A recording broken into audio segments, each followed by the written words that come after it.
Tämä video ei ole loukkaus ketään kohtaan. Eli jos vaikka sanon, että tykkäsin pienenä Hello Kittystä, niin jos tykkäät Hello Kittystä vieläkin, niin se ei ole loukkaus sinua kohtaan. Mutta aloitetaan tämä video. Tämä on tehty läpällä. Eli jos sä tykkäät vieläkin näistä jutuista, niin se on ihan fine. Mutta aloitetaan. Eli joo, tuossa alussa tuli vähän varoittelua, että... No, ei tuolla mitään varoittelua, vaan... Että tämä ei ole mikään loukkaus ketään kohtaan, ei todellakaan. Vaan nämä on sellaisia juttuja, mistä minä itse tykkäsin pienenä. En ehkä tykkää enää niin paljon. Mutta jos sä tykkäät näistä jutuista edelleen, niin mä en aio todellakaan loukata sua. Mutta mennään asiaan. Eli tämän videon aiheena on, että mistä mä tykkäsin pienenä. Ja mä oon ollut silleen aika outo, lapsi, tai siis on mä vieläkin lapsi, mutta silleen pienempänä, ehkä tyyli 5-vuotiaana. Niin silloin mä oon esim. Tykännyt pikkuautoista. Mä ihan semmoisista normaalista pikkuautoista. Mä tykkäsin leikkiä. Yksi jolloin mä sain, olisinko mä ollut 4 tai 5, niin mä sain semmoisen, tiedättekö te, semmoinen ison pikkuautoparkkihallin. Mä olin siitä ihan innoissaan. Toinen asia, mistä mä tykkäsin, oli Hello Kitty. Ja se oli jotenkin söpö tai jotain. Mulla oli myös ei tämän huoneen, vaan kun me asuttiin eri talossa, niin mulla oli siellä sitten Hello Kitty juliste. Ja mun siskollakin oli sellainen, ja joo. Mut mä en oo oikein koskaan ymmärtänyt tätä Hello Kitty-hommaa, koska okei, joillekin se on ihan fine.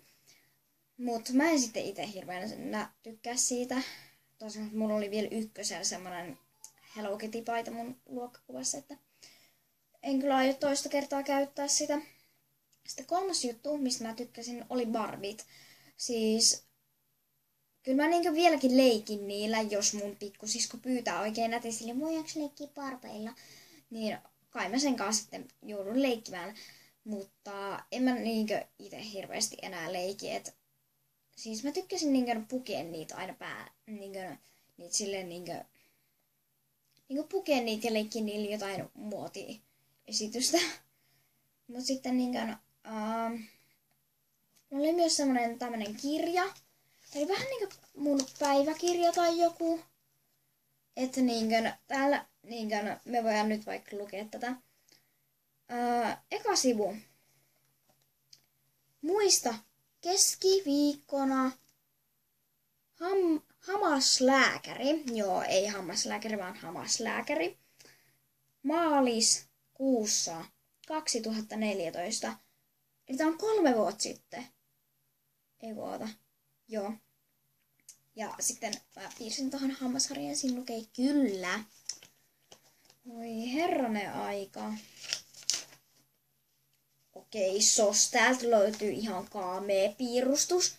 Siis, ekanakin, huomaatteko mitään outoa tuossa tyypissä? No mä huomaan, sillä on nenä sen otsassa. Ja mä en tiedä mikä toi on.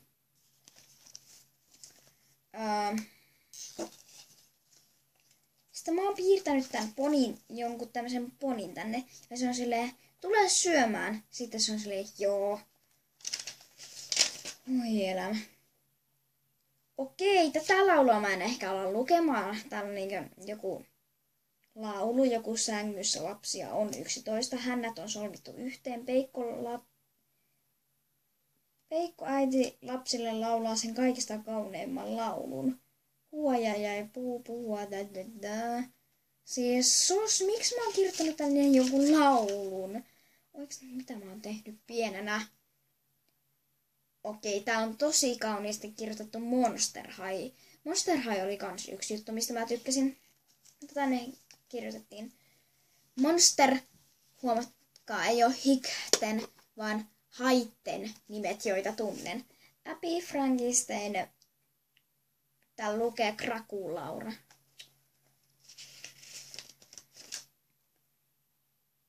Okei, mä olin innoissaan pienenä. Mä tykkäsin pienenä ratsastaa. Niin, tää on ponitunti.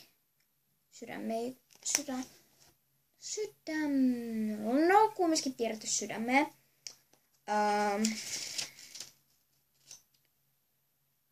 Okei. Mä oon harjoittanut taas sydämien piirtämistä. Mä oon kirjoittanut joidenkin eteen paras, vaikka ne ei ole todellakaan mitään parhaita. Come on! Siis montako vuotias mä oon ollut? Hei, olen kukka. Hashtag kukat eivät puhu. Vitsi, tää on vitsi. Tää on niin original. Mikä toukka ei syö lehtiä? Arvatkaa. Lukutoukka. Sitten tähän on oikein kirjoitettu sitten vielä, että naura. Olipa hauskaa.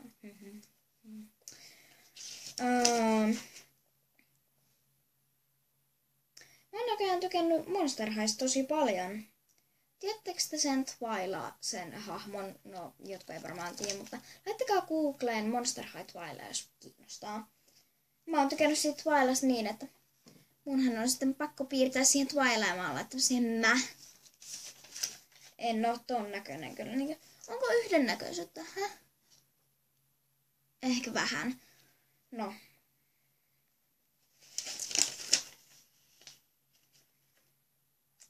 Sitten täällä on lumiukkokin.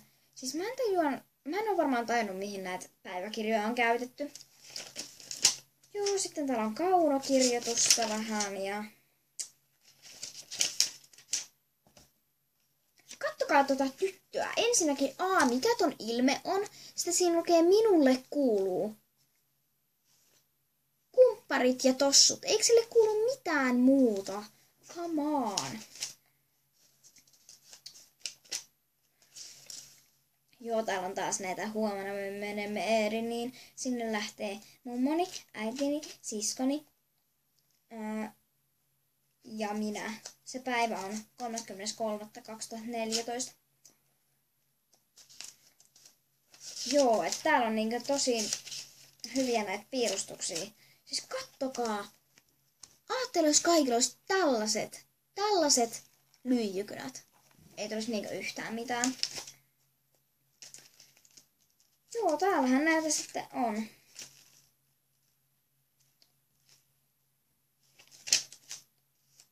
Mä muistan siis, mulla oli kans pienempänä semmonen niinkön kärpänen, joka oli mun kaveri. Sen nimi oli Pikku. Ja se oli niinkön, että vaikka se olisi ollut ihan niinkön eri kärpänen, niin silloin oli silleen, hei Pikku. Ja siinä on Pikusta kuva. Mutta eiköhän me lopeta tää video tähän, koska ettei tästä tule liian pitkään. Ai niin, ja jos joku seuraa mua Instagramissa, niin tietääkin. Mä laitin sellaisen kuvan, että kuuntele. Jos sulla on YouTube-kanava, niin kuuntele.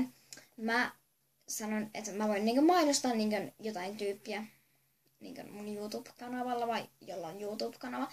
Niin tällä kertaa valitsin mainostettavaksi Viltsu 006, eli menkää tilaamaan Viltsu 006.